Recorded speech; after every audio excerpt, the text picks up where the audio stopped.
have that conversation. I've had it with some bankers who've been in the business a long time, and they listen politely, they're very polite, very charming, and at the end they say, well, Karen, it's lovely meeting you again, and they go back to the office and do a loan deal in Tanzania or something. I've known a lot of terrorists, quote unquote. I've met them, I've interviewed them for books, I've known them since I was an economic kid, and I've never met one who wanted to be a terrorist. They all want to be with their families back on the farm. They're driven to terrorism because they've lost the farm.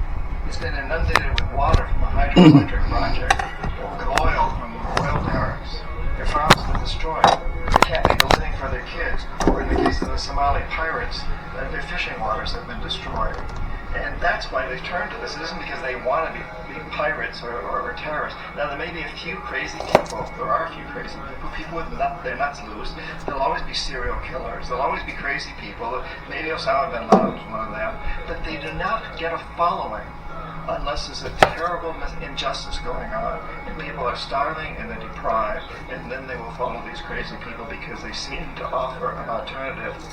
If we want to do away with terrorism, if we want to have what we in the United States call homeland security, we've got to recognize that the whole planet is our homeland. What does the word terrorist actually mean? Many terrorists would sooner describe themselves as freedom fighters. Could it be that the charge of terrorism could just as easily be made against Western corporations, speculators, and policymakers?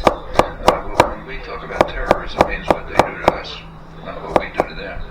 And what they do to us can be pretty ugly, although it's a fraction of what we do to them. I mean, take, say, 9/11.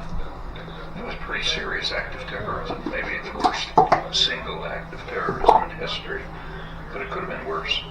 Now, it's supposed, for example, that Al-Qaeda had bombed Washington, bombed the White House, it killed the president, installed a harsh military dictatorship that brought in a bunch of economists who drove the economy into its worst disaster in history.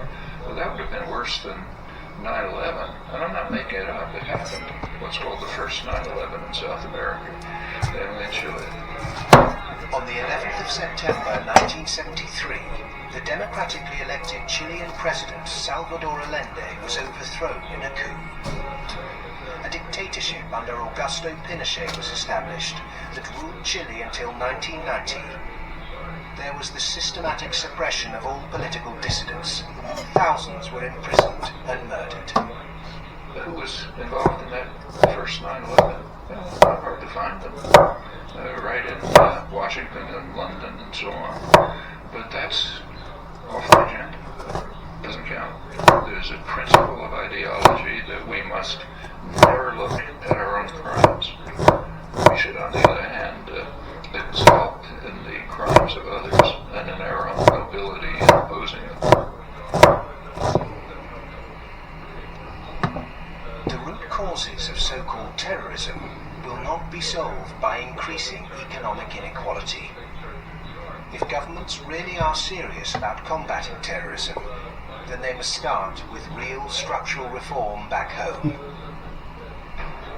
As long as banking empires chase infrastructure and debt deals in pursuit of profit, the West will continue to export injustice through finance. Millions more will be displaced. Terrorism will thrive, and neo-colonialism will continue to end more and more lives around the world.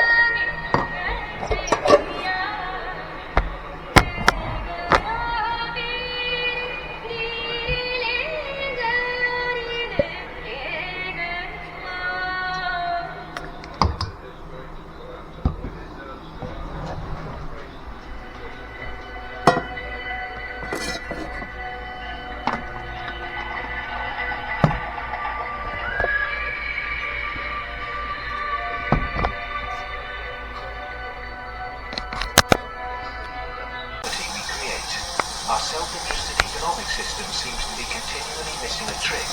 So as we keep plundering the Earth's natural capital, is it time to rethink our Western definition of progress? When I look at the world, I look at it much the way Royal Dutch Shell looks at it. They have one of the best strategic entities in the world, private or public. And Royal Dutch Shell has posited two scenarios.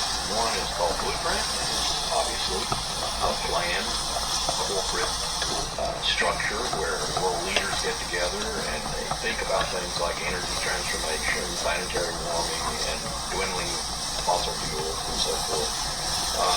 The other is called Scramble. And Scramble is pretty much what it sounds like too. It's a mess. Interestingly enough, in 2075, the ending year for these scenarios, as I recall, we get to about the same place. It's just that Blueprint leaves a lot less blood on the floor. Scramble leaves a lot of blood on the floor as people fight for these resources and so forth. The reason oil companies are drilling miles under the sea is that the world's easily accessible oil has already been found and largely consumed. Not only are oil supplies dwindling, major new metals discoveries are becoming increasingly rare. 40% of the world's agricultural land is seriously degraded, and ever more volatile yields continue to be unevenly distributed. It may be that the looming environmental threat is not global warming, but the exhaustion of the world's resources. We're going to have struggles for finding land sufficient to grow the agricultural products for what the United Nations says is going to be a 9 billion Earth population. We're going to struggle over non-renewable fossil fuels as they run out. I think Shell posits about 2075 they'll be gone. And we're going to struggle over things like water and other precious resources that are necessary to our life and to our economy. And this could be, as Shell says, a blueprint affair with world leaders working together to share alike. Or it could be a real mess, and Shell, incidentally, bets on the mess. Just like the baby boomers' failure to look to the next generation, our outdated competitive mentality for a world of depleted resources could have devastating consequences. Our economic setup encourages one-upmanship, competition and comparison, whereas the progress humans have made over millennia has been largely based on cooperation. In any species, in almost any animal, there is always the potential for huge conflict, because with any species, all members of that species have the same needs, so they may fight each other for food and shelter, and nest sites and territory and sexual partners, all that kind of thing. Human beings have always had the other possibility. We have the possibility to be the best source of support and love and assistance and cooperation, much more so than any other animal. And so other people can be the best or the worst. You can be my worst rival, or my best source of support.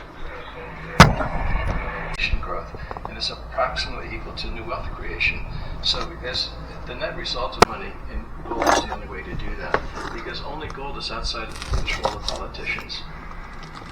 With modern man-made monetary processes, a chronic excess of debt has built up at every level of society. Debt is now regarded as normal. It isn't. It's a form of slavery. But how much do we question our debt? What should we now do about it?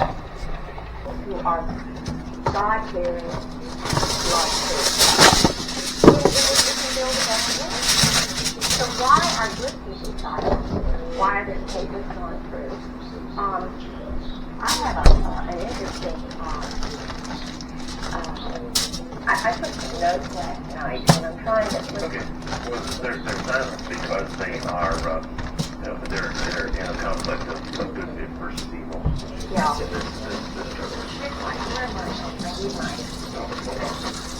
Yeah, I need my,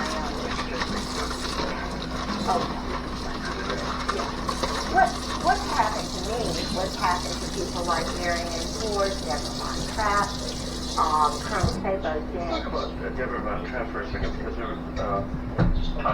I've heard the name, but I somehow associate her with something negative, or there was some discrediting of what she is. She the same Deborah Von Trapp that alleged that the Oklahoma City bombing was somehow Japanese related? Or is that a different person? Now, she may, I do not know. I've met her on the phone through Sarah McClendon when I was staying with Sarah. Everybody's experience is different. When you're a Christian, when you're a very strong Protestant, as I am, and you're walking in life, you're walking in truth, you take people at their word until you find out that they lied to you. Intentionally lied, then I just let God. I don't believe Maybe in get better information. Yeah. Regimes which are democratic but not in the way that America wants. So too, this idea that America has been promoting free market capitalism has also been riddled with contradictions. Because the reality is that American firms tend to make most money when countries are at the cusp of change, like American financial firms. And in a sense, they want markets that are changing structurally, but not too free and too transparent, because they make money when markets are a bit opaque.